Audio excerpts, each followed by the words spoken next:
ভাই রিপন তো বদনামি শুরু করছে, আর দলের প্রতি কোনো রাগ হয় না, আর তুই তো খালি মেয়ে মানুষের সাথে কথা বল। কিরে রিপন কি কয়? আরে না ভাই, ওই একটু আর কি। না না, এমন হলে তো বিপদ, এমন হলে তোকে দলে রাখা যাবে না। হ ভাই, দল থেকে বাতি করে দেন, ওটা কাজ দিলে আমার করতে, আর তুই তো একটা বাদ খেতে রাইলে মেয়ে কথা কথা বল। হেই, তুই দেখ সাম্পাত খেতে রাইলে বইবে মেয়ে ঘতে কথা কই। দেখ রিপন, ও আমার অনেক বিশ্বাসী একজন কর্মী, ও কখনো মিথ্যা কথা বলে না। তাহলে আমি কি মিছা কথা কই? মুখে মুখে তর্ক করিস না, আরে আলতু ফালতু প্রেম প্রীতি করে দলের সুনাম নষ্ট করিস না। আরে ভাই, আপনি কি নিজের চোখে দেখছেন যে আমি প্রেম করি?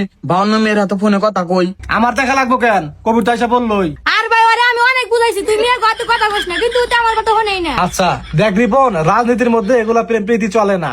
রাজনীতি করতে গেলে এগুলো সব বাদ দিতে হইব, তাহলে তুই ভালো একটা পথে যাইতে পারবি। বুঝছি ভাই।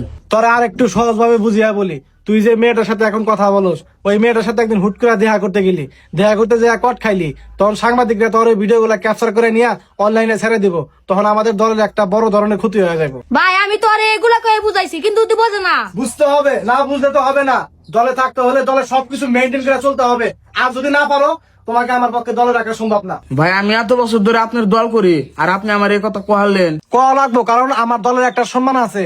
তোমার অবৈধ কাজের জন্য আমার দলের সম্মান তো নষ্ট করতে পারবো না। হ্যাঁ ভাই, আমি আপনার সাথে একমত। হ্যাঁ, এই কবিরই আমার দলের ছাক্কা একজন কর্মী, আর তুমি আমার দলে আইসা আরো নাই অবৈধ কাজ শুরু করছো। আর শোনো, আমিও কিন্তু জীবনে প্রেম প্রীতি কম করি নাই, কে এই রাজনীতিতে আর পর সব বাদ দিয়ে দিছি। হ্যাঁ ভাই ঠিক করছেন, আপনার কথা কয়ে রিপনটা বুঝাইছি, কিন্তু বোঝো নাই। তাও তুমি বোঝো নাই, তুমি খুব শীঘ্রই মারা খাবা। হ্যাঁ ভাই, তুই খুব শীঘ্রই মেয়েটা হাতে কাটতে হবে, এর চেয়ে ভালো আর দল থেকে বাই করে দেন, নয়তো আমি দলের সব মান সম্মান ধুলাই মিশা যাবো গা। আরে না, হুট করে কোনো ডিসিশন নেওয়া যাবে না, ওরা একটু বুঝাই। এই রিপন, এই যে আমার ফোন, এই ফোনের মধ্যে টিকটক, ভাইবার, ইমো, মেসেঞ্জার সব আছে। ওগুলার মধ্যে সুন্দর সুন্দর তরুণীরা আই লাভ ইউ লিখে মেসেজ যায়, আমি রিপ্লাই করি না। কেন রিপ্লাই করি না? ওগুলো যদি আমি রিপ্লাই করি, তাহলে আমি রাজনীতিতে মনোযোগ দিতে পারবো না। বুঝতে পারছি ভাই। শুধু বুঝলে হবে না, ওগুলো সব ছেড়ে দিয়ে রাজনীতিতে মনোযোগ দিতে হবে। তুমি এখনই মেয়েটাকে ব্লক করে দাও। আচ্ছা ঠিক আছে ভাই, ব্লক করে দিছি। সুন্দর, তুমি একদিন আমার এই জায়গায় বসতে পারবা। দেখো, আমার কোনো মেয়ের চক্কর ছিল না, আমি কোনোদিন কোনো মেয়ের সাথে কথা বলি নাই, এই জন্য আমি সভাপতি হতে পারছি, এই চেয়ারে বসতে পারছি। ঠিক আছে, থাকো, আমার একটু উত্তরপাড়া যেতে হবে, এক দরিদ্র ফ্যামিলিকে ত্রাণ দিতে হবে। থাকো। ভাই আমরাও যাই। না না, তোমাদের যেতে হবে না, আমি একা গেলেই হবে। থাকো। 1 hour later.